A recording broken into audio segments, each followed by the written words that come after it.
All right, good to see everyone again. We're going to continue with our examination of the war between the states. And when we left off last time, the war has taken a dramatic turn. The advantage has swung back and forth between Confederates and Federals throughout the second half of 1861 and most of 1862.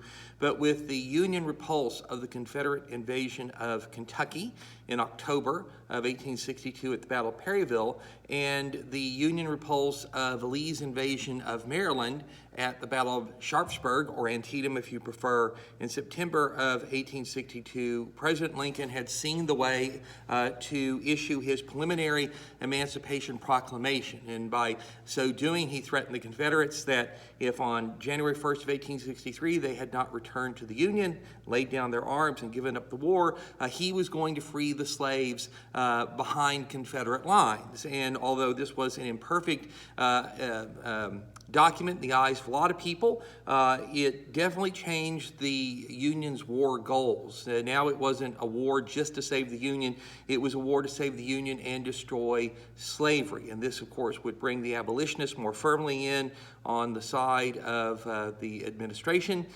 It would serve to keep England and France from actually intervening in the war, although they would continue to supply arms and supplies and build warships for the Confederates.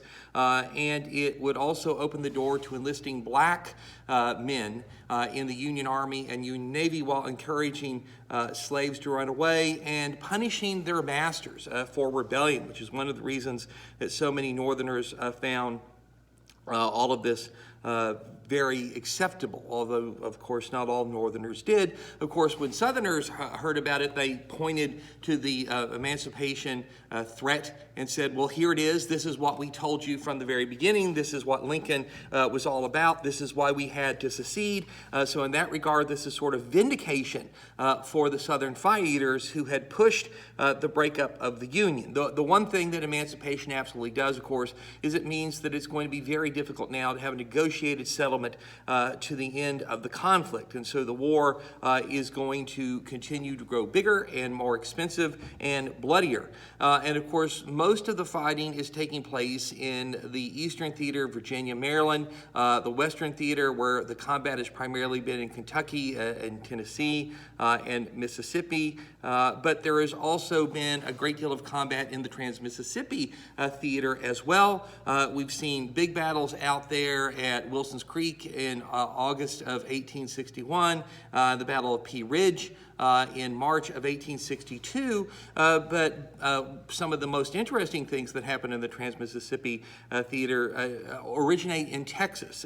So when the Confederates left the Union, one of the things they fully expected they would manage to do is to acquire some of the Southwest that had been won from Mexico, that the Confederacy would stretch all the way to the Pacific. You can call this a continuation, if you will, of Manifest Destiny, but from a distinctly Southern or Confederate vantage point. And to that end, at the beginning of May of 1862, Brigadier General Henry Sibley led a force of Texans, a brigade of Texans, out of San Antonio for the purposes of conquering Arizona and New Mexico. And this campaign got off to a very good start. It was a long, difficult march across the deserts of western Texas, as one might imagine, but by July 25th, Sibley and his brigade were at Fort Bliss near El Paso, and they very promptly moved into the Arizona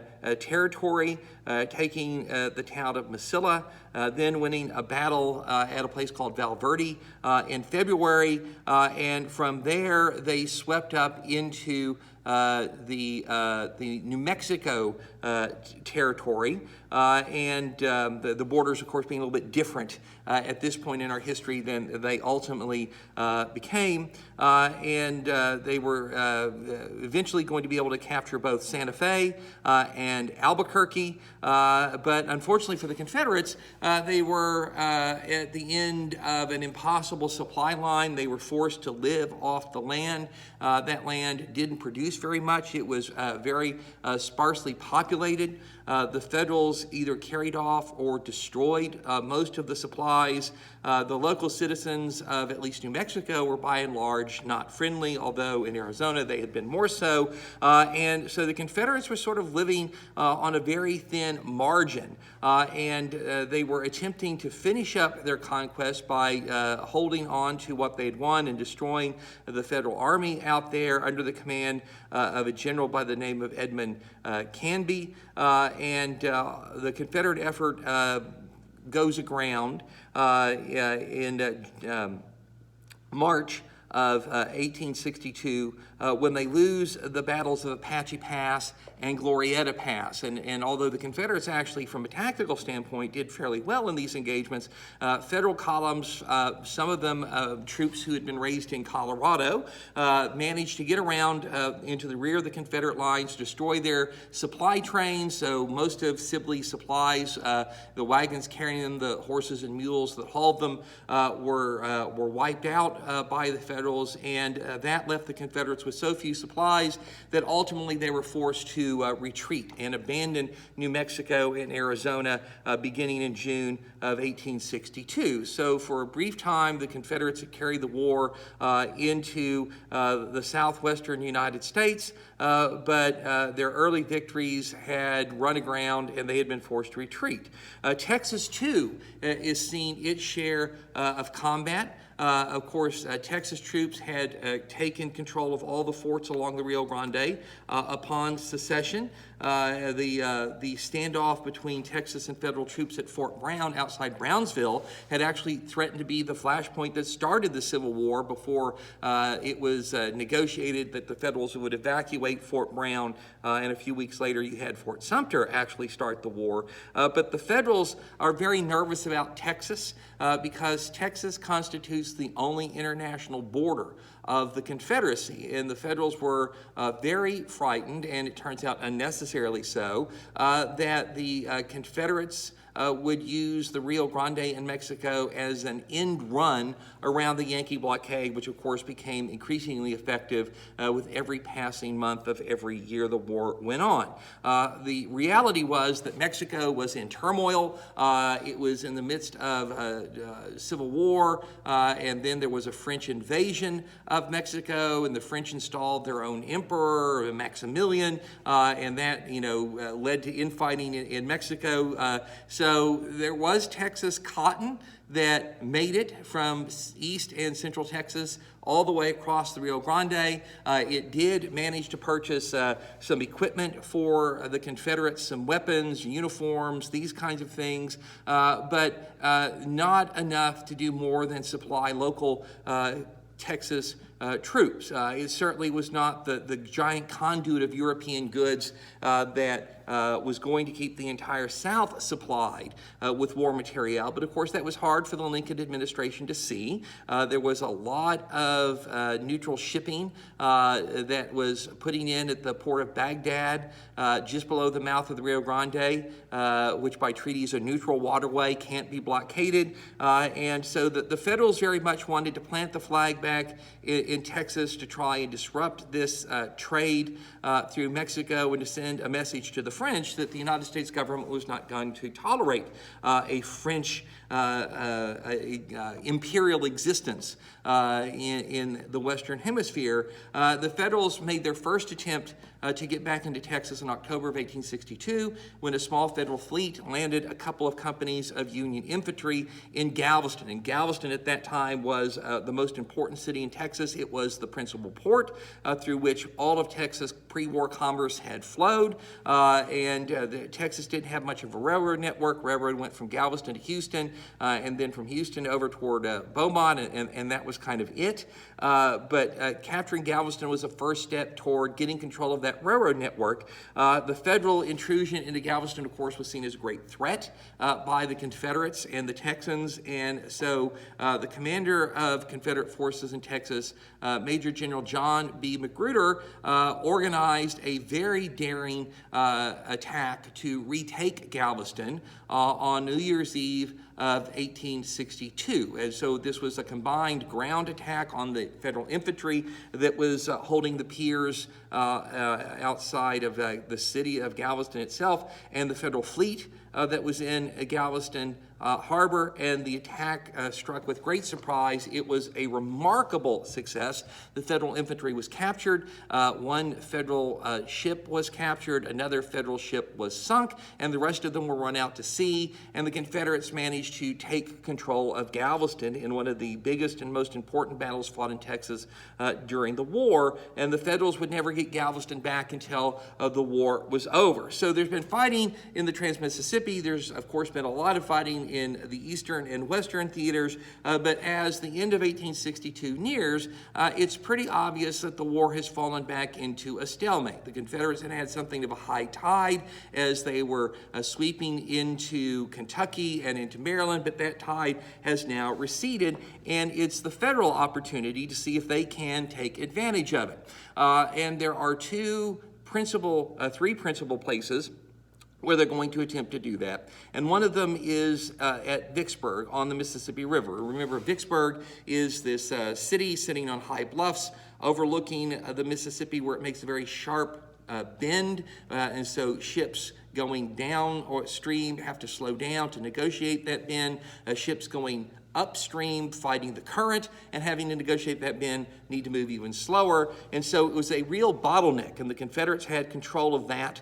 And they also had control of a similar position at Port Hudson, Louisiana, roughly 100 airline miles downstream. And the Red River flowed into the Mississippi in between Vicksburg and Port Hudson, and as long as those two posts held out, supplies from the Trans-Mississippi, Texas cattle, foodstuffs from Arkansas, that sort of thing, could cross the Mississippi to support the Confederate war effort, and the South, of course, blocked federal control of the Great Waterway. So the Yankees very badly wanted to get Vicksburg and Port Hudson. Vicksburg was the primary target of Major General Ulysses S. Grant's Army of Tennessee. And although Grant had been blamed for being caught by surprise by Albert Sidney Johnston in April of '62 at the Battle of Shiloh, and had been temporarily sort of sidelined by being promoted to the really unimportant job of being second in command of all Union forces in the West, Lincoln had refused to fire Grant. Although a lot of people had demanded it. Grant, in his pre-war military career, had not been particularly successful. He served well in Mexico, but peacetime garrison duty wasn't his thing.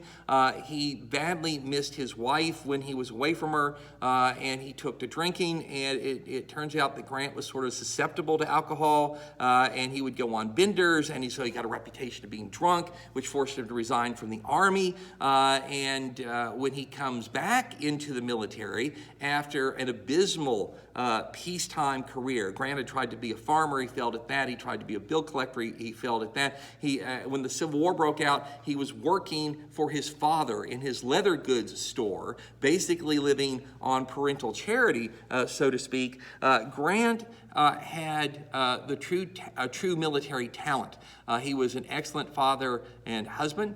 He was a superb horseman in a day and age where that meant a great deal, but he had a true military talent, and Abraham Lincoln seemed to sense that. Grant, after all, is the guy who, when everything has seemed at a standstill in Kentucky and Tennessee in early 1862, Grant had been the guy who was willing to go forward and fight. He captured Fort Henry and Fort Donelson and sort of broke everything open for a while. And when people told Lincoln after Shiloh, you need to get rid of this Grant, you know, he's a drunk, Lincoln said, I can't spare this man. He fights. He's supposed to have said, well, tell me what kind of whiskey he drinks, and I'll send some to my other generals. And when Henry Halleck was promoted out of the Western Theater to take overall command of the Union armies following McClellan's failure outside of Richmond, Grant got command of the Army of the Tennessee again, and he would lead that army for the rest of 1862 and all of 1863.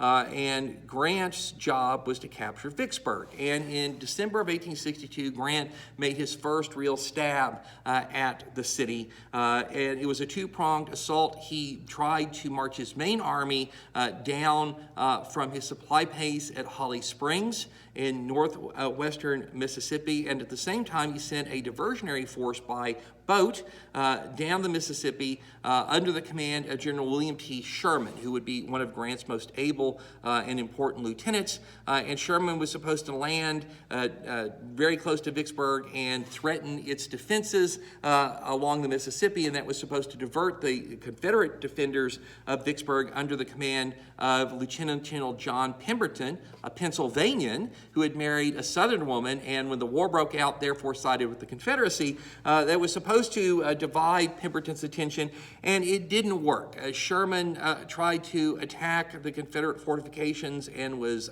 handily repulsed. Grant's march from the north was destroyed by a Confederate cavalry raid. Confederate cavalry under the command of Major General Earl Van Doren got behind Grant's lines, tore up the railroad, destroyed his supply base at Holly Springs, and forced Grant to retrace his steps. So the December 62 effort by the Federals to get at Vicksburg failed, and it failed very badly.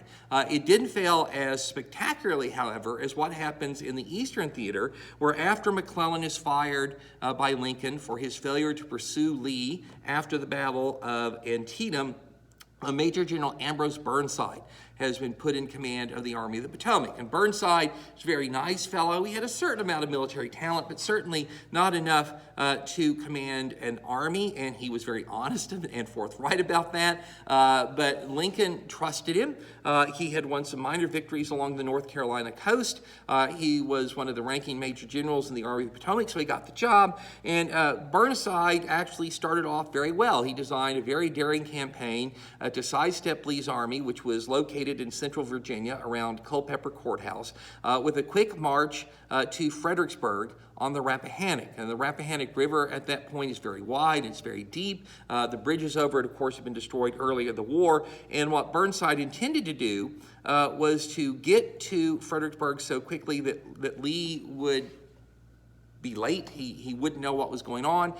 He would throw pontoon bridges across the river. Pontoon bridges are floating bridges that you build by anchoring small boats in the river and then laying planks over them. He would throw his pontoon bridges over. He would get into Fredericksburg, and Lee would have to retreat very far to the south, much closer to Richmond, to get between the Union Army and the Confederate capital. And unfortunately for Burnside, his good plan went wrong because the Federals somehow mismanaged getting to the pontoon bridges to Fredericksburg. And it took several weeks for them to arrive, which of course gave Lee plenty of time to realize what was going on, get to Fredericksburg, dig in on the hills behind the city. And although Burnside tried to figure out a way to get around Lee, ultimately he couldn't do that. And on December 13th of 1862, he launched a series of frontal attacks on entrenched Confederates just south of Fredericksburg. The Battle of Fredericksburg was one of the greatest Union disasters of the war. In a day-long fight,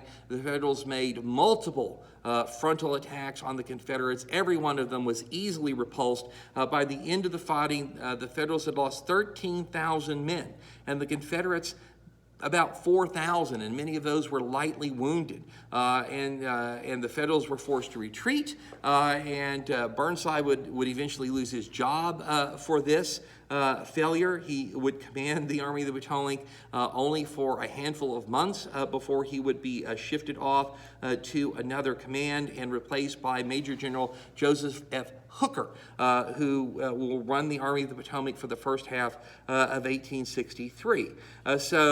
Failure at Vicksburg, a disaster at Fredericksburg, and that leads us back into the center of the 1,000-mile-long battlefront, and that is central Tennessee, where the Union Army of the Cumberland, now under the command of Major General William S. Rosecrans, is going to advance against the Confederate Army of Tennessee under General Braxton Bragg. And Bragg has his army near the town of Murfreesboro, which is about 25 miles to the southeast of Nashville, where Rosecrans has his army. Rosecrans was a very meticulous general. He had real talent. He was a good planner, but he was operating in a part of the country where supplies were very sparse.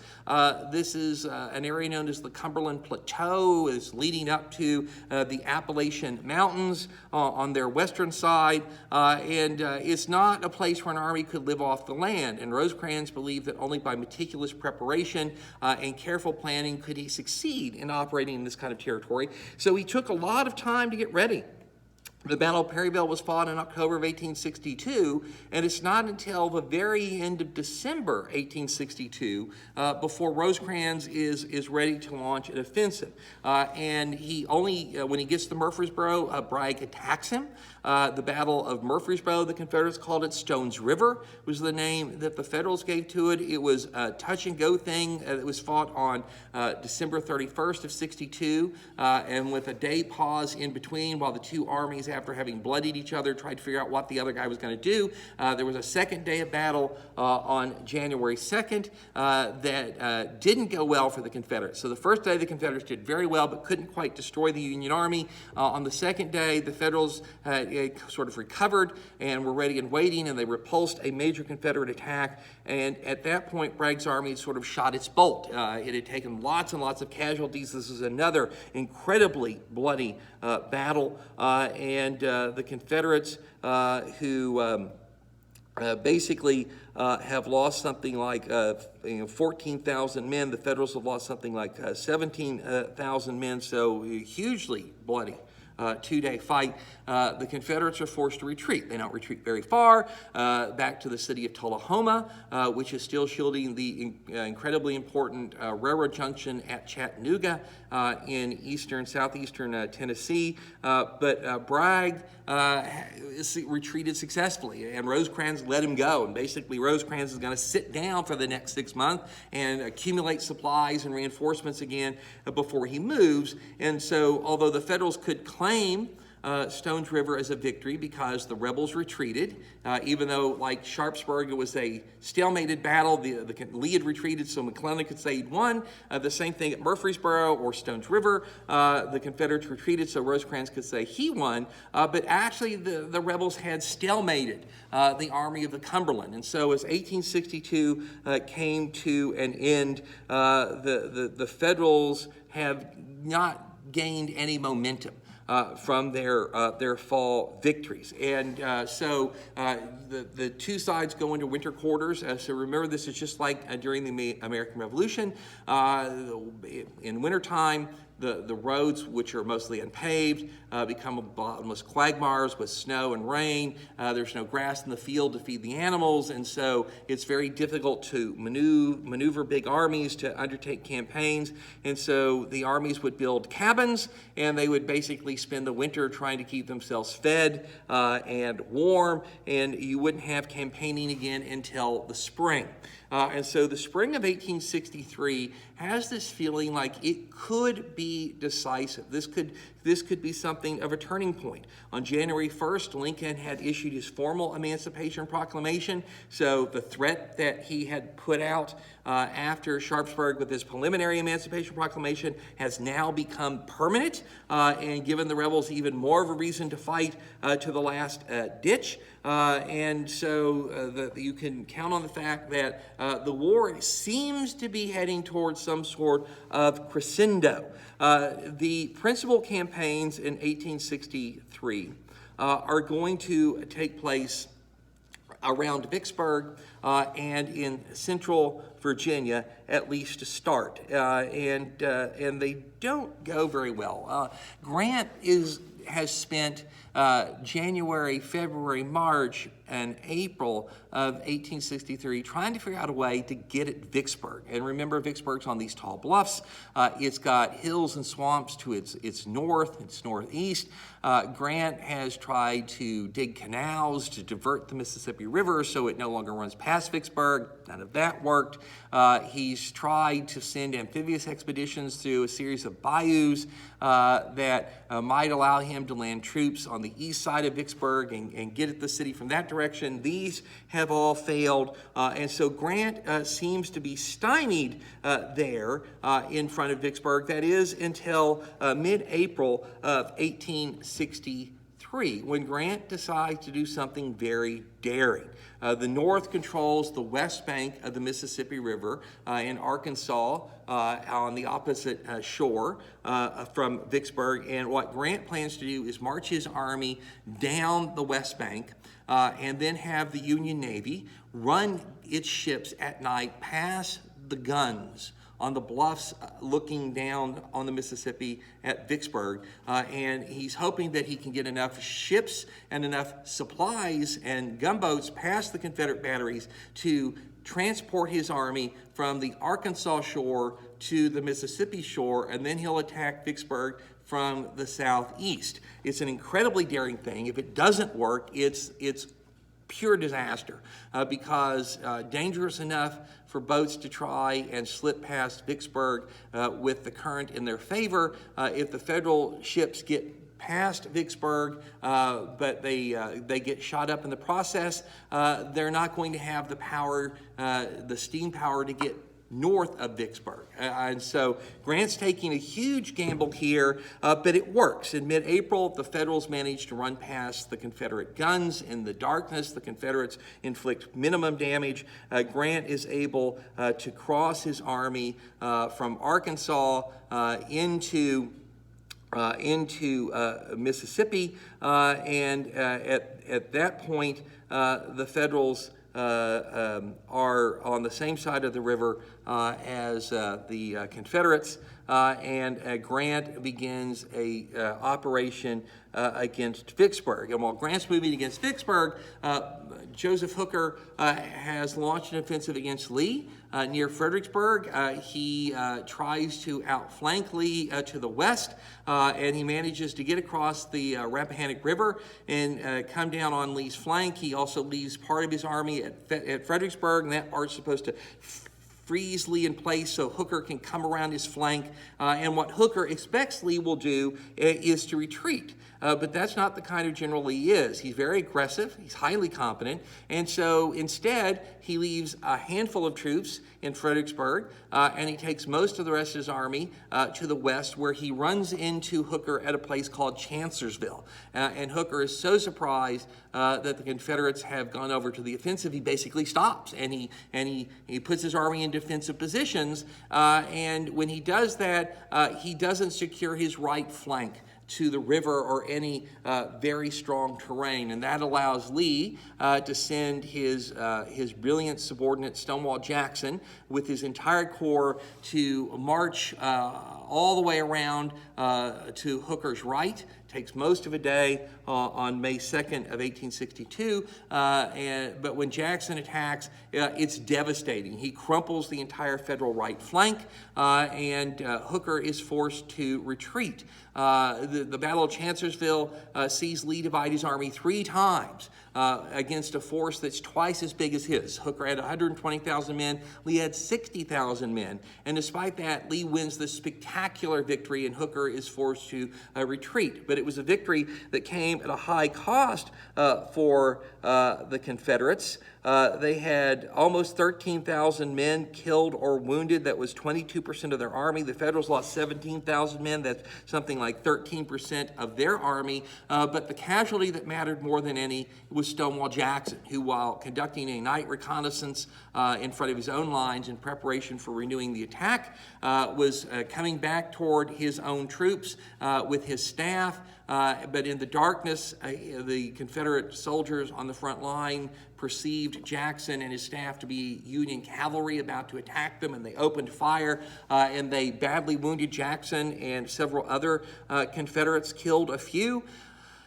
Jackson was so badly hit that his left arm had to be amputated, and a few days later he died of complications from the surgery. And so on May 10th of 1863, Stonewall Jackson dies, and the South has lost one of its most able generals. Lee has lost his key subordinate, and the Confederate Army of Northern Virginia, in fact, will never, ever really be the same.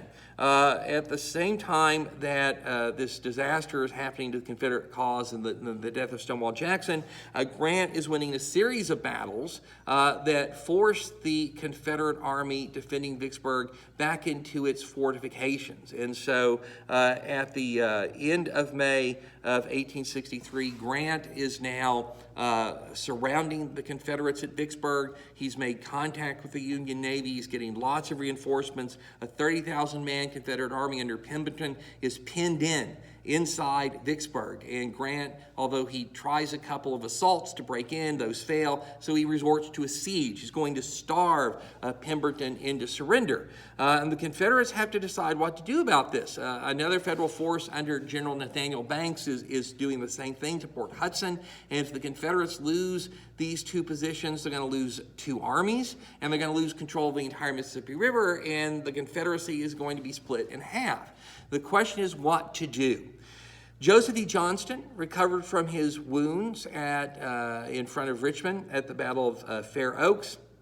Has been sent west to take overall command. He's supposed to find a way to rescue Pemberton and either extract his army from Vicksburg or to drive Grant away, but Joseph E. Johnston doesn't have enough troops to do that, and he's also a very cautious and very timid general. He'd wanted Pemberton to abandon Vicksburg rather than get his army trapped in there, which in hindsight would have been the right thing to do, but Pemberton had direct orders from Jefferson Davis to hold Vicksburg no matter what, and so he had withdrawn into the city where his very strong fortifications enabled him to hold on to the place. But at some point he's going to run out of food, and when he runs out of food, he's going to have to surrender. And so you got to do something to save Vicksburg, and the question is what to do. And for the Confederate High Command, it comes down to this: the only place that they can get substantial reinforcements for Joe Johnston in his attempt to save Vicksburg is to pull troops away from Robert E. Lee's army in Virginia. And if you do that, then Lee stays on the defensive. And Lee is very much opposed to that. Lee says, look, I got lucky that I beat Hooker at Chancellorsville. I was outnumbered 2-1. If you send one of my 3 Army Corps to Mississippi, they're probably going to get there too late to do any good, and you're going to rob me of the ability to take the offensive in Virginia, and if the Federals keep coming at me, sooner or later they're going to beat me, and I'm going to have to retreat toward Richmond. And so, as Lee put it, it's basically a choice between two evils. We either lose Virginia or we lose Mississippi. And what Lee proposed to do, instead of sending part of his army to help save Vicksburg, was to launch another invasion of the North. After all, he's won 2 spectacular victories in a row, Fredericksburg and Chancellorsville. He's beaten the Army of the Potomac almost every time he's fought them, with the very bloody and dubious distinction of Antietam being the exception to the rule. And although Lee's primary motive for invading the North is to go get supplies, because Northern Virginia has been a battleground for 2 years. The place is destitute. If you invade Pennsylvania, the army can live off the land and it can get all sorts of supplies and stuff that it needs. So there's a very much a logistical reason for Lee to do this. He has no intention of going north and occupying Northern Territory for a long period of time or something like that. But what's really underneath all of this is a hope that he can fight the Army of the Potomac somewhere in Pennsylvania and destroy it. And that Lee understood that the South was vastly outnumbered in terms of men, it was completely outclassed in terms of industrial capacity, shipbuilding capacity. Lee understood that time worked against the Confederacy, and the only way that the South was going to win was by inflicting a series of heavy blows on the North that would collapse Northern morale. And unfortunately for Lee, every time he won one of these victories in Virginia, there seemed to be a corresponding defeat for the Confederates in the West. And Lee was frustrated that his battlefield victories, although remarkable triumphs, never led to the destruction of the Union Army. The Army of the Potomac always managed to escape and live to fight another day. So Lee is kind of looking for the knockout blow. And a man who has won all these victories has become beloved and admired by not just his own troops, but by the entire Confederacy, is hard to refuse. And so Lee got permission to invade Pennsylvania. And if that went well, it wouldn't matter what happened at Vicksburg. And of course, Lee was hopeful that if he did well enough in the East, Grant would be forced to send troops to save Washington or Baltimore or, Philadelphia or something like that. The odds of that happening, of course, were extremely small. But this was the Confederate thinking. Lee's invasion went very well initially, but in the midst of it, Hooker, who had lost Lincoln's confidence after Chancellorsville, was fired.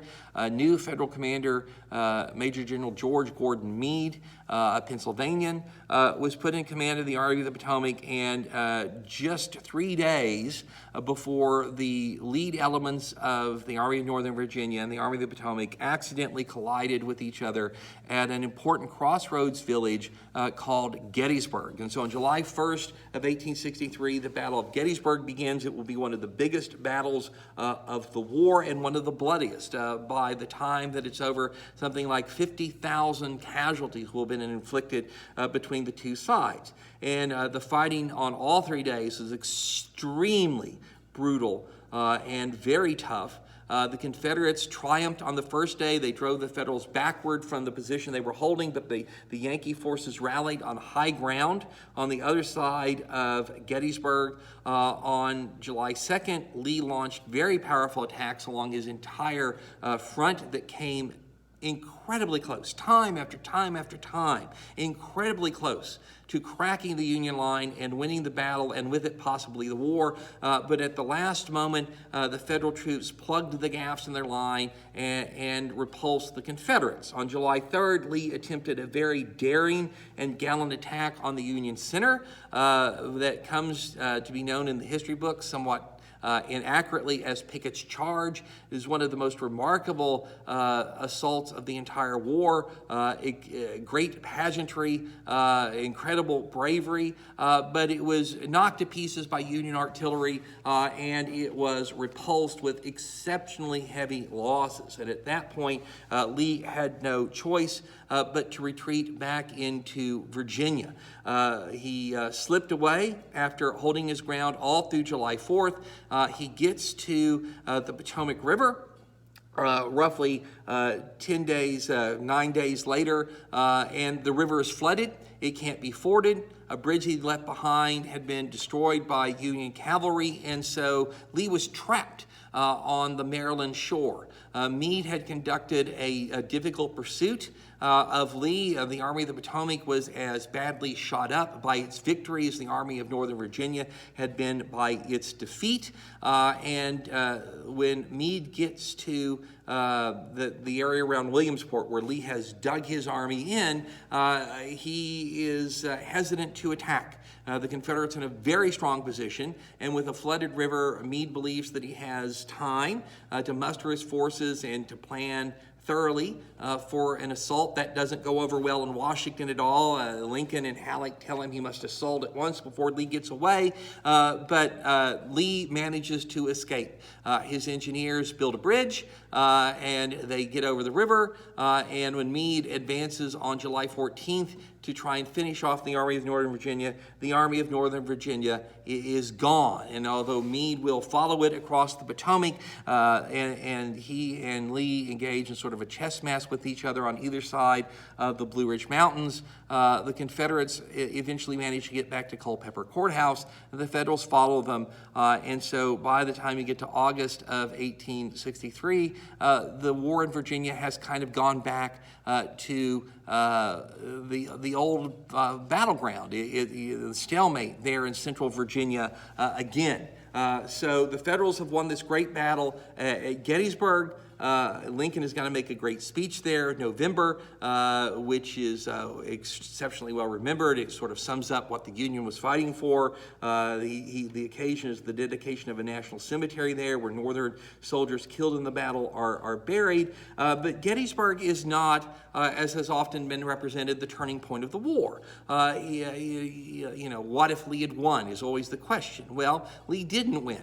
And you can say that about any battle. Suppose Hooker had won at Chancellorsville. Suppose Lee had won at Antietam. Suppose Albert Sidney Johnston had won at the Battle of Shiloh. And so you go into these counterfactuals, and it leads you nowhere. The question is, if Lee had beaten the Army of the Potomac, would it have led the North to give up the war? And that's pretty dubious. It wouldn't have done the North any favors.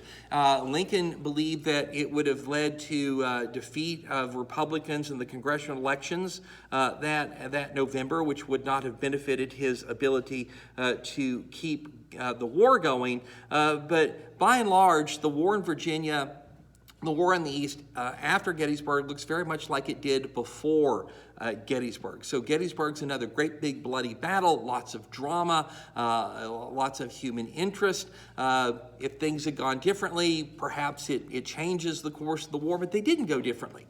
So Lee has made this grand effort, and that effort has failed, although his army did get a lot of supplies while it was in Pennsylvania. The big hope that a victory in Pennsylvania would somehow save Vicksburg, of course, failed utterly. By the beginning of July, Pemberton's army is out of food. Joe Johnston has been completely ineffective in trying to rescue Pemberton. And on July 4th, the Confederate forces at Vicksburg surrender to Grant. And 5 days later, on July 9th, the Confederate forces defending Port Hudson surrender to Nathaniel Banks. And so the Confederates lose 30,000 men at Vicksburg. They lose 9,000 men at Port Hudson. They lose both positions, and the North now controls the entire Mississippi River. And the Southern Confederacy is split in two, and that means the trans-Mississippi states, Western Louisiana, Arkansas, Texas, and the pro-Confederate Indians in Oklahoma, and the Confederate forces that are continually raiding into Missouri are cut off from the rebel government in Richmond. And so this is another great victory by Grant. He is once again a Northern hero. So is Meade for winning this great battle at Vicksburg. And it looks like the Confederacy is sliding toward its doom. And that doom, of course, doesn't happen, because after the long and arduous campaign to get Vicksburg and Port Hudson, the federal forces that had been sent to reinforce Grant are shipped back from where they came. General Halleck sends his troops around to sort of occupy and garrison everything that they had taken. Meade's army is licking its wounds in Virginia and working to recover from its Gettysburg losses. Lee's army is doing the same thing, and they do it pretty quickly. By the time you get to the beginning of September, both Meade and Lee's army are at the strength that they were on the first day of the Battle of Gettysburg, and this leads Lee to contemplate resuming the offensive, going after Meade and trying to beat him the way he'd beaten Pope, and the way that he'd beaten McClellan, the way that he'd beaten Burnside, the way that he'd beaten Hooker. But Lee's not going to get a chance to do that, at least not quite yet, because in late June, Rosecrans had finally moved. from Murfreesboro, advancing toward Chattanooga. He has accumulated enough supplies, and he's got far more troops than Bragg, and he very cleverly outmaneuvers Bragg, continually threatening to go around his flank and cut the one railroad that Bragg has for his supply line that leads back to Atlanta. And what all of that eventually winds up doing is letting the Federals capture Chattanooga. At the beginning of September of 1863, another Union army advancing out of eastern Kentucky under General Burnside manages to capture the important East Tennessee city of Knoxville at the same time. And this cuts the only direct railroad route between Virginia and the Western Theater. So this is a great catastrophe for the South. Bragg is falling back toward Atlanta. Rosecrans is in pursuit. Jefferson Davis knows that he has to do something to redeem the situation. And so what he does is he detaches an entire corps from Lee's army under the command of Lee's most able lieutenant after the death of Stonewall Jackson. That's Lieutenant General James Longstreet. And the Confederates ship these 13,000 troops by rail from Virginia to Georgia, where they reinforce Bragg. And with these reinforcements at the end of this remarkable 700-mile rail movement, the Confederates are able to counterattack at the Battle of Chickamauga in late September 19th through 20th of 1863, and the Confederates managed to break through the Union lines. They actually rout the center and the right flank of General Rosecrans' army. The casualties, 16,000 Confederate casualties, 16,000 Union casualties, 18,000 Confederates. Both sides lose about 28% of their force. Rosecrans has to pull back into the city of Chattanooga, where the Confederates lay him under siege. It's not the best thing to have done. They could have maneuvered him out of the city, but Bragg had a unique capacity to fail in any effort to follow up a victory. He sort of like can win a battle, but then he doesn't know what to do once he's won the battle. He was not a popular man with his army, and this was the last straw for a lot of his subordinates who asked President Davis to relieve Bragg. They believed he was a true patriot and a loyal soldier, but he was not a guy capable of commanding an army, and this got so bad that Davis had to go out there and try to sort things out, and it was politically, amongst all the generals, a big mess, and what wound up happening is Bragg was left in command, which was not very satisfactory as far as anybody was concerned. The Federals respond to the defeat at Chickamauga very dramatically. 2 corps are removed from the Army of the Potomac in Virginia and shipped under the command of Joe Hooker to reinforce the effort to save Chattanooga. That effort is under the command of Grant, who's brought over along with Sherman and most of the Army of Tennessee to pull Federal chestnuts out of the fire. Rosecrans is fired, replaced with Major General George Thomas. Grant executes a brilliant campaign that ultimately is going to lead to the relief of Chattanooga. At the Battle of Missionary Ridge, the Federals are going to manage to break the Confederate line and force Bragg's army into retreat, and therefore Chattanooga is going to be saved, and so is the Army of the Cumberland. Back in the Eastern Theater, Meade and Lee have spent the fall aggressively maneuvering against each other. There have been a lot of cavalry battles, some pretty sharp, small engagements at Bristow Station, at Rappahannock Station, at Mine Run, but all of that basically leaves you still at the stalemated point where the two armies have been. The Federals in Culpeper County and the Confederates in Orange County, and the Rapidan River separating them, essentially where the front lines have been throughout almost a year and a half, from the second half of 1862 all the way until the armies go into winter quarters in December of 1863. Out west, the Federals have made another attempt to get at Texas. In September, of 63, they tried an amphibious invasion of Texas up the Sabine River at Sabine Pass, and a small earthen Confederate fort manned by just 42 men under the command of Major Dick Dowling managed to repulse them. The Confederate artillerymen there are sharpshooters, and they sink or run aground 2 Federal troops and force the entire invasion to pull back. In November, the Federals land along the Gulf Coast of Texas, basically from south of Corpus Christi to the Rio Grande, and then they go up the Rio Grande as far as Laredo, where Confederate troops under Colonel Santos Benavides defeat them at the Battle of Laredo and turn them back. The Federal attempt to capture Corpus Christi with a naval bombardment and a small amphibious assault is also turned back. So although the Federals now have a foothold in Texas along the Rio Grande, they have not done very well in Texas yet again. And so 1863 comes to an end. The North has survived a very scary period. It has captured control of the Mississippi River. The Union blockade, of course, is getting tighter and tighter and tighter, and the Confederacy is beginning to run out of manpower. It's beginning to run out of resources in the North. Although it does have its own manpower woes, enlistments have dried up, and so North and South, they've resorted to the draft, conscription. The North has had to institute a income tax for the first time in order to pay for the war. Both sides have their troubles politically, economically, diplomatically, and in terms of manpower, but the North is able to deal with those troubles far more effectively, much easier than the Confederates are.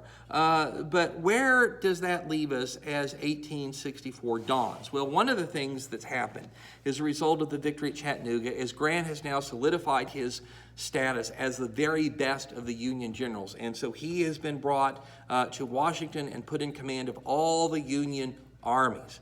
And Grant decides that he is going to make his headquarters with the Army of the Potomac, which is still under Meade, the Union Army of Tennessee, the Union Army of the Cumberland, the Union Army of Ohio are all concentrated to Chattanooga, and their job is to go after the important city of Atlanta, which is not only a major industrial center for the Confederacy, it's also an important rail hub. Another Union Army under General Nathaniel Banks is supposed to go up the Red River and try and get into Texas to capture Shreveport, which is a major Confederate supply point in the Trans-Mississippi, and after getting Shreveport to invade Texas. And so this is the big Union plan. In 1864, Grant and Meade are going to go after Lee in Virginia.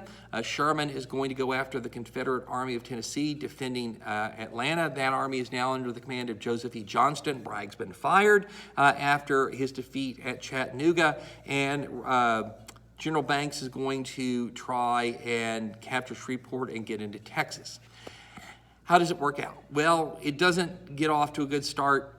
Banks almost gets to Shreveport before Confederate troops, most of them Texans and Arkansans, meet him at the Battle of Mansfield, or Sabine Pass as it's sometimes called, and defeat him, drive him backward. There's another battle at a place called Pleasant Hill, and that forces Banks to retreat all the way back to the Mississippi River. A simultaneous Federal thrust down through Arkansas aimed at Shreveport is turned back at the Battle of Jenkins Ferry, and so this effort to get control of Shreveport, get into Texas, that fails. But that is kind of a sidebar effort. The main thrust is going to be Sherman driving toward Atlanta, Meade and Grant trying to get at Lee.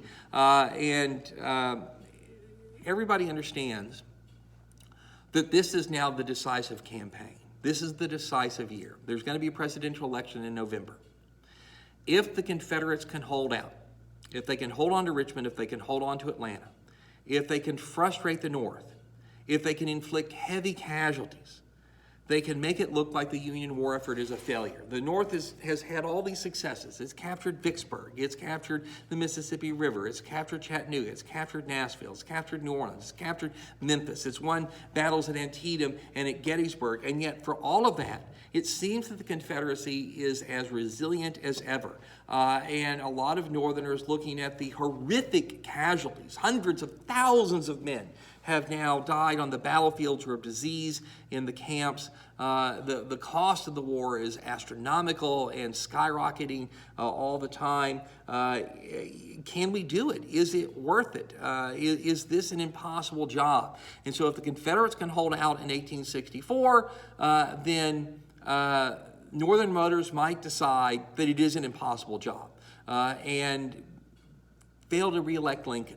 The man who's going to run against Lincoln in 1864 is our old friend General McClellan, who is a Democrat. Remember, he has a very different idea of what this war should be about than Lincoln, and so it's going to be Lincoln versus McClellan. And the Democratic Party has nominated McClellan on a peace platform. It says we should stop fighting, we should start negotiating. And of course, the great danger is if you stop the fighting, it's never going to resume. That stopping the fighting is probably tantamount to giving the Confederacy its independence. So it's up to Sherman and Grant. And how does it go? It goes very, very hard. Sherman stages a long advance using his superior numbers to maneuver the Confederates under Joe Johnston out of a number of strong positions between Chattanooga and Atlanta. And so just like he had done in front of Richmond versus McClellan, Johnston constantly backs up, but he never gives Sherman an opening to do real damage. There are lots of medium-sized battles that are very bloody, although nothing on a scale of what we've seen in big fights like Gettysburg or Shiloh or something like that. But at the end of the day, it means that by the time that you get to the middle of July, the Federals are on the outskirts of Atlanta, but they've suffered heavy casualties, and the Confederates are dug in, and the Federals look like they are stalemated. The same thing, but in a much bloodier fashion, has happened to Grant. All through May and June of 1864, they fight a series of battles against each other, and the Battle of the Wilderness, the Battle of Spotsylvania Courthouse, the Battle of Cold Harbor, the three biggest of them, with lots of smaller engagements mixed in between. Every time Grant attacks, Lee manages to stop him. At that point, Grant sort of sidesteps around Lee and tries to get around his flank, and between him and Richmond, Lee deftly parries the move, but it means that Grant is moving closer and closer to Richmond the whole time, but he's suffering horrible casualties. You know, we're getting into a dress rehearsal for World War I now. It's trench warfare. For example, the Battle of Cold Harbor on June 3rd of 1864, the Federals attack a series of Confederate entrenchments, and in the span of about 30 minutes, they lose 7,000 men, and they don't even dent the Confederate line to speak of. Grant, through the beginning of his campaign against Lee, loses in the first 30 days 60,000 men. He loses 60,000 men. So he advances 60 miles toward Richmond. He loses 1,000 men for every mile he advances, and he, on average, loses 2,000 men a day. Of course, it doesn't actually happen that way. He loses great big chunks of them on a handful of days.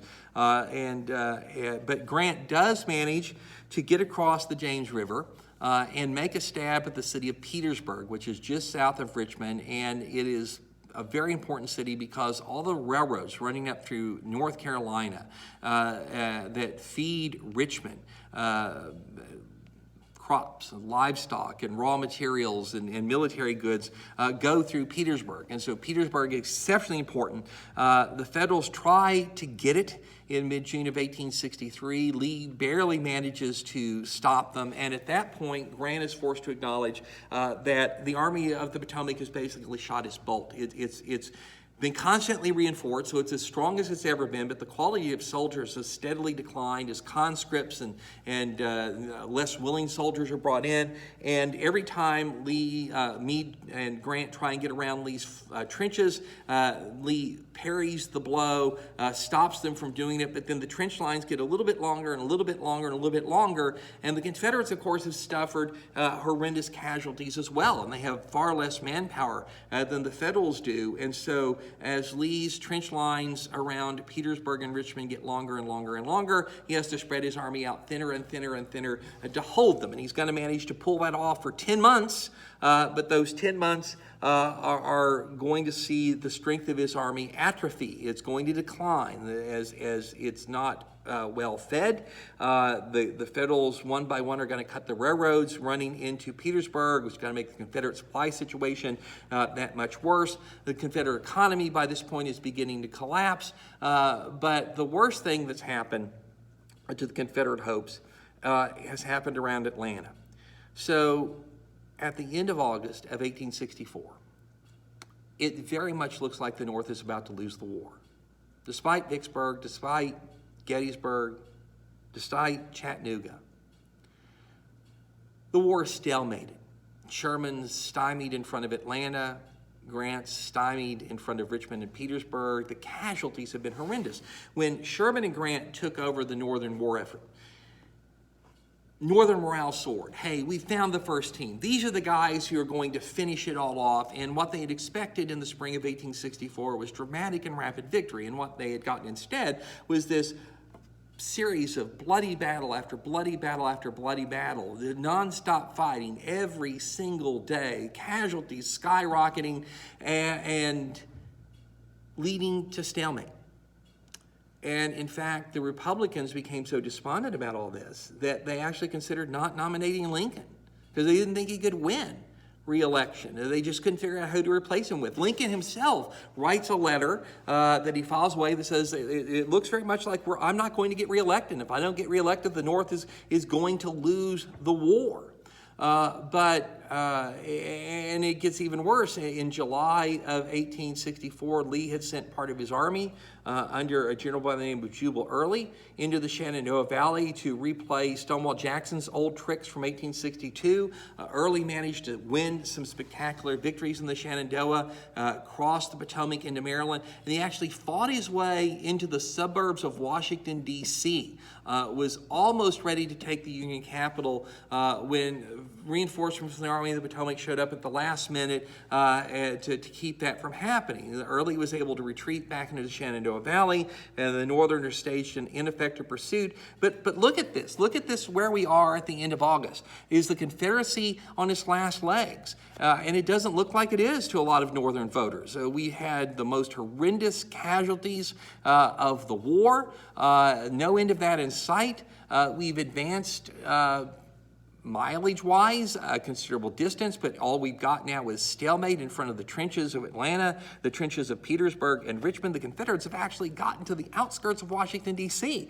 They actually took Abraham Lincoln under fire. Lincoln went out to one of the Federal forts to have a look at a battle. He'd never seen one. The Confederates began to sharpshoot around him. Somebody has to pull him down behind the trench wall to keep him from being killed. Confederate commerce raiders are wreaking havoc on the high seas to Union maritime shipping. And so the war looks like a failure. Looks like a failure. And then three things happen. One of them is that Admiral Farragut manages to fight his way into Mobile Bay in Alabama and capture one of the last Confederate seaports.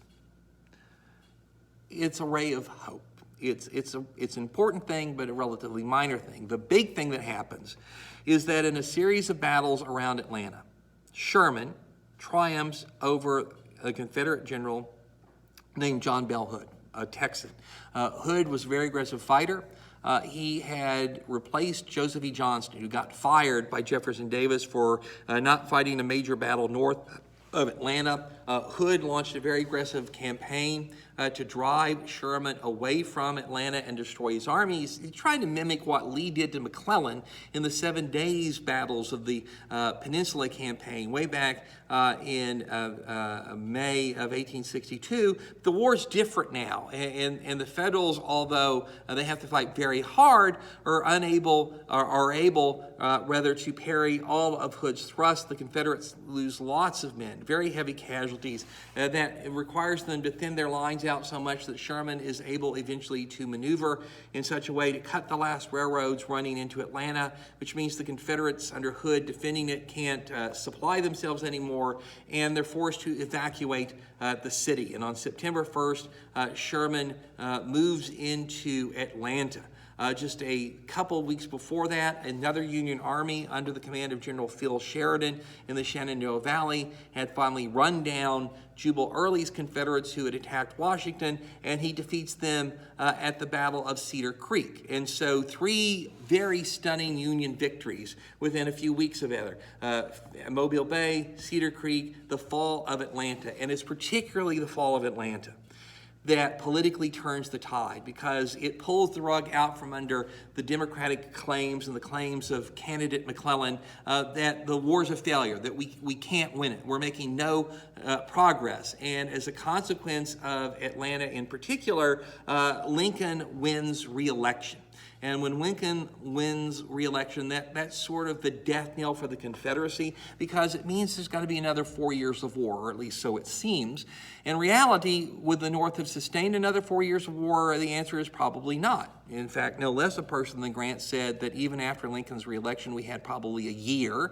And if we didn't win in that year, the high hopes engendered by the successes of 1864 would lead to bitter disappointment, and the North might just say, never mind, we can't do it, we're going to quit. But the South's not going to live another year. A lot of Confederates had lost hope. The despair on the home front is very deep. You have wives who are writing their soldier husbands saying, you know, we're starving. If you've got to come home to save your family, and so they're giving these Confederate soldiers this very grim choice between, what do I do my duty to my country, or do I go home and save my family? And that just gets worse. Sherman is told to bring his army to reinforce Grant. Sherman says, hey, instead of doing that by railroad, why don't I march across Georgia and rip the guts out of the Confederacy? I'll march across Georgia, destroy everything in my path. I'll get to Savannah, and then I'll go to link up with Grant. And Lincoln gives Sherman the authority to do that, so he makes his infamous march to the sea. He destroys everything of military value and some things that are not of military value. The slaves run away. The Federals destroy the mills, the factories. They confiscate or destroy the crops and the livestock. They burn the bridges. They tear up the railroads. Sherman meets very little resistance because Hood has actually tried to slip behind Sherman and cut his supply line. Drag Sherman back into Tennessee. Sherman plays that game for a little while, and he says, no, I'm not going to do this. I've got enough troops in Tennessee to deal with Hood. And so he turns towards Savannah. Hood marches into Tennessee, fights a number of battles, and that end ultimately disastrously for the Confederates at Franklin and around Nashville. It basically destroys the Confederate Army of Tennessee, and of course, with Hood in Tennessee, Sherman has free range through Georgia, and having captured Savannah, he then moves up into South and North Carolina. The Charleston finally falls. The Federals had spent most of the war besieging it ineffectively, but now it has to be abandoned. Grant's long siege of Petersburg, which has led to stalemate for 10 months, finally leads to victory. Lee has had to thin his lines out too much. In early April of 1865, the Federals manage a breakthrough. Lee is forced to evacuate Petersburg and Richmond. The government of Jefferson Davis has to flee the Confederate capital. Lee's army, which has not been able to maneuver for 10 months, which has been living on a scarecrow diet, has lost its stamina and its resilience. It's also lost most of its manpower. Lee tries to make an escape. tries to get into Tennessee where he can link up with the Confederate armies retreating through the Carolinas, those armies under Joe Johnston, who's been returned to command in this desperate hour. But Grant manages to outmarch Lee and get in front of him and cut him off and forces his surrender on April 9th of 1865. So Lee, trapped at Appomattox, is forced to capitulate. And with the destruction of the Army in Northern Virginia, the Confederate cause basically dies. It's not the end of the fighting. Johnston's going to not surrender for several more weeks. Confederate forces in Alabama and Mississippi are not going to give up till the end of May. The last battle, the end of April. The last battle of the war is fought in mid-May, 1865, in Texas, just to the east of Brownsville. And Union forces on Brazos Island, which is just below South Padre, just above the mouth of the Rio Grande, advance inland toward Brownsville, and Texas troops under the command of Colonel John S. Rip Ford meet them at the Battle of Palmetto Ranch and defeat them. It's the battle that the Texans fight, even though they know that Lee has surrendered, that the Confederate cause is collapsing, but these Texans don't care. They're Yankees in Texas, and they're not supposed to be here, and so we're going to drive them away. But it's the loss of the Army in Northern Virginia. It's the surrender of Lee that is the moral blow, the psychological blow, as well as the military blow, from which the South cannot recover. Grant's terms to Lee are magnanimous. Confederate soldiers are paroled and allowed to go home. Everyone takes an oath not to take up arms until they've been properly exchanged, and including the officers who can keep their swords and their sidearms. Confederate soldiers own their own horses and mules, and Grant allows them to take those home to take up the spring planting. Grant sends 30,000 rations to Lee's starving army, and when Federal troops begin to fire celebratory cannon in triumph over Lee's surrender, Grant orders them to stop. He says, "The rebels are our countrymen again."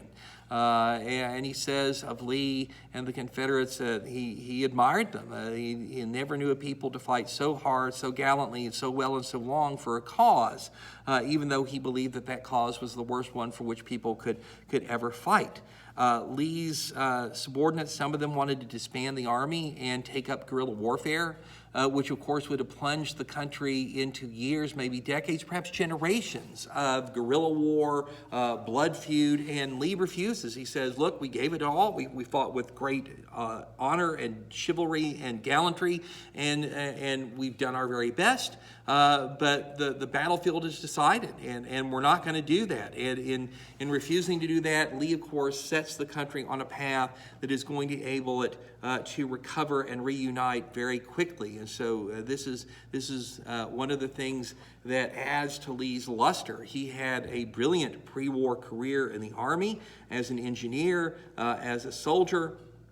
He had been the best of the Confederate generals. His audacity, his daring had defeated enemy after enemy after enemy. His foes came to fear and admire him. He was beloved by the people of the Confederacy, his own soldiers, and yet he always remained a dignified Christian gentleman. And at the end, after he'd done all that he could do, he recognized that he had been beaten and accepted his defeat, and told his men to do the same, to go home, to obey the laws, to be good citizens. And in so doing, Lee had taken an enormous step in helping the South reconcile to its defeat and helping the country ultimately put itself back together. One of the people who would, of course, not see that is Abraham Lincoln. Abraham Lincoln was assassinated on the night of April 14th, 1865, while he was watching a play at Ford's Theater, the play My American Cousin. The man who killed him, a Confederate sympathizer and famous actor by the name of John Wilkes Booth, who was, of course, hunted down and killed by Federal troops. His co-conspirators were put on trial, a somewhat unjust trial in terms of at least due process. They were convicted. They were hung. Andrew Johnson of Tennessee, ironically, ironically, one of the only Confederate senators who had refused to support the Confederacy, had stayed loyal to the Union, was made Lincoln's vice presidential candidate in 1864. Andrew Johnson is going to become president and inherit the very nasty job of Reconstruction. But Lincoln, who shot on the evening of April 14th, dies on the morning of April 15th, in many ways becomes the war's symbolic last casualty. Certainly not the last casualty. The last casualty is a Federal soldier by the name of John Jay, who's killed on May 13th of 1865 at the Battle of Palmetto Ranch in Texas. But symbolically, Lincoln is the last casualty. He is a martyr to the Union cause. He dies at the height of Northern triumph, at the pinnacle of his presidency, and in perhaps that way, John Wilkes Booth had done Lincoln a favor, because barely into his second term, after having made an inaugural address that called for, with malice toward none, with charity for all, let's heal the nation's wound, take care of the widows and the orphans and the crippled from the war, Lincoln was looking toward a very soft reconciliation, a soft reconstruction of the South.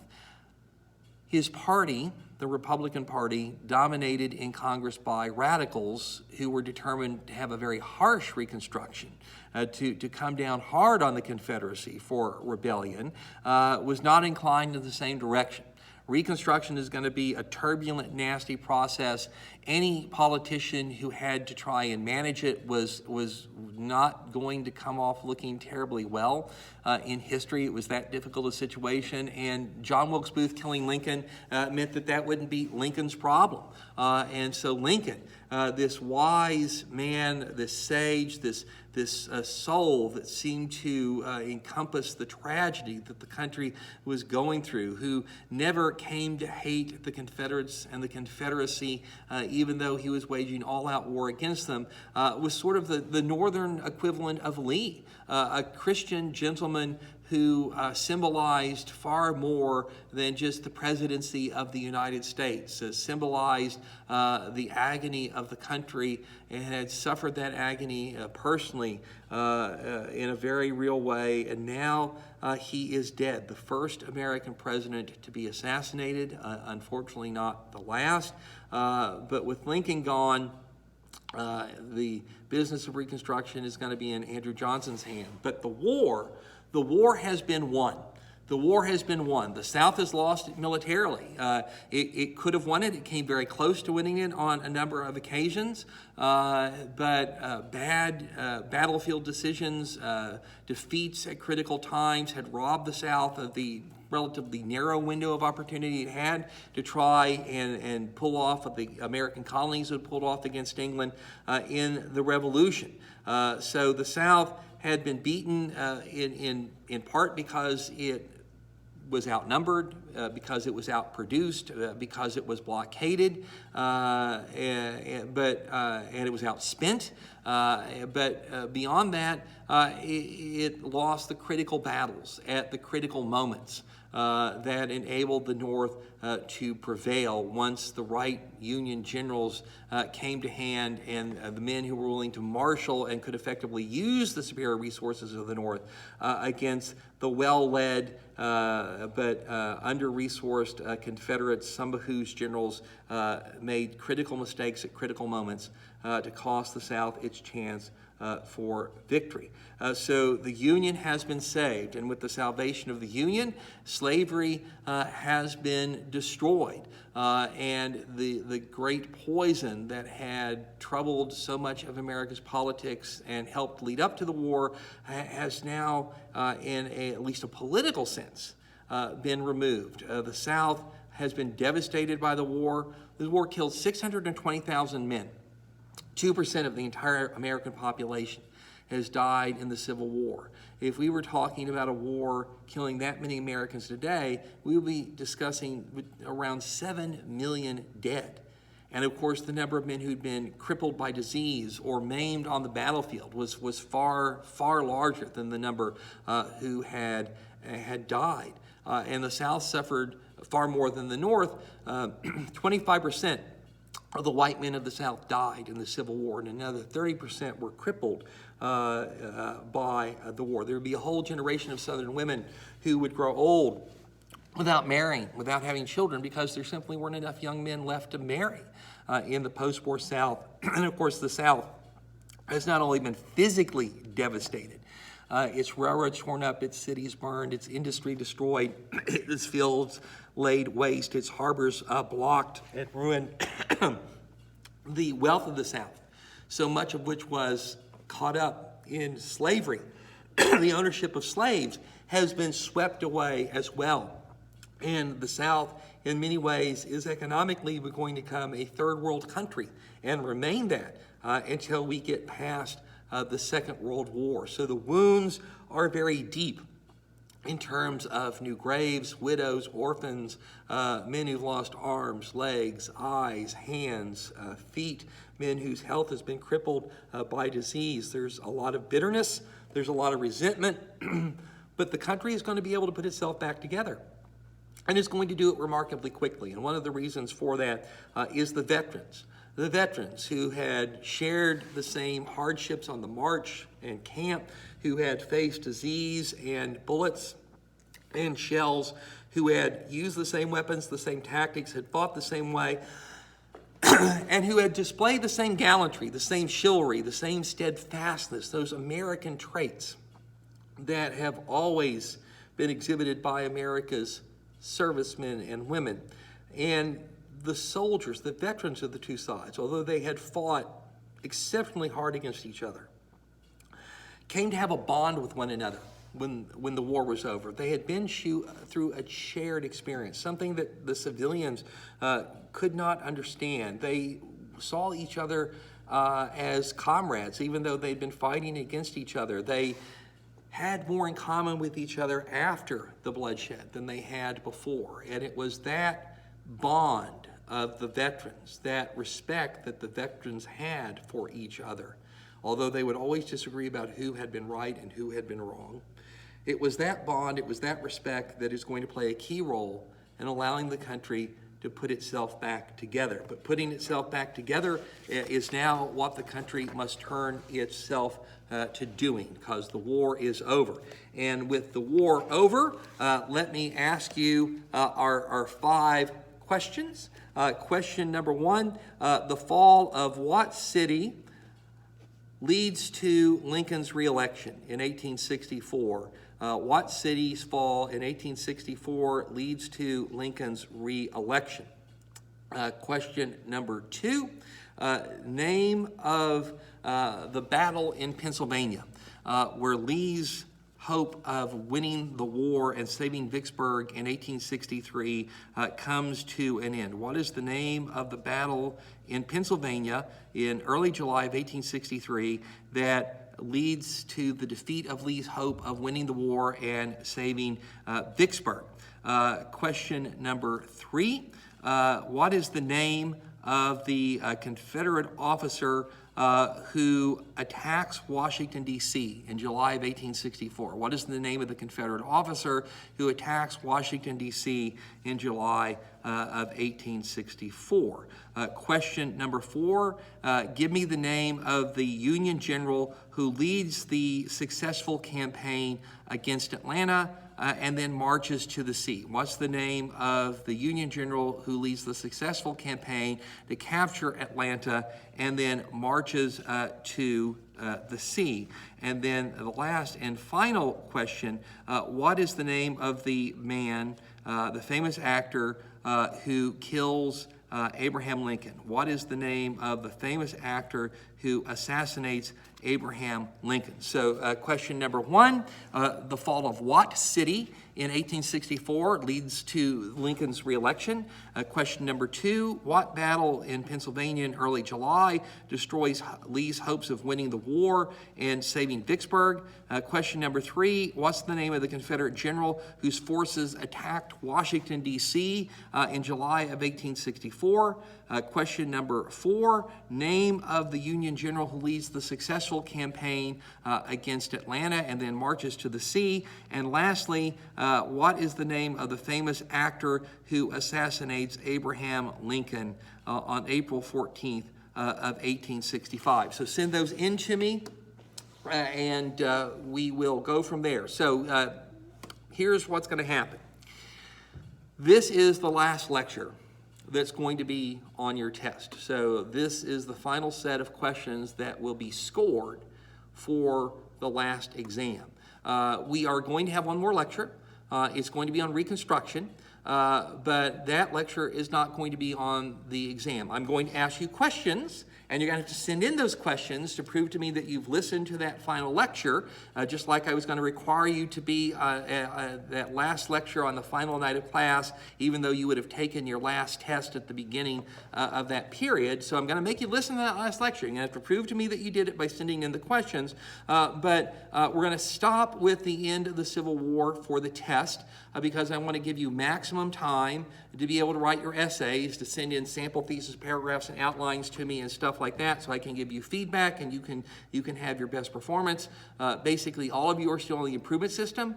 Almost everybody did far better on the second test than the first one. Of course, I should hope so since it's open book. But that means that if you do as well or better on this last test, that becomes your course grade. I want to give you the maximum opportunity to do well on it. And so I will be sending out your essay questions fairly soon. And that will give you a couple of weeks to work on them, and you won't have to worry about that last lecture being part of the test, although you will have to listen to that last lecture and answer the questions in it to validate for me that you listened to it. So that is where we are. Your essay questions coming soon, one final lecture, and we will come to the end of our semester. I look forward to seeing you next time. Remember, you can always email me if you have questions or concerns. I'm here to try and help you do your very best.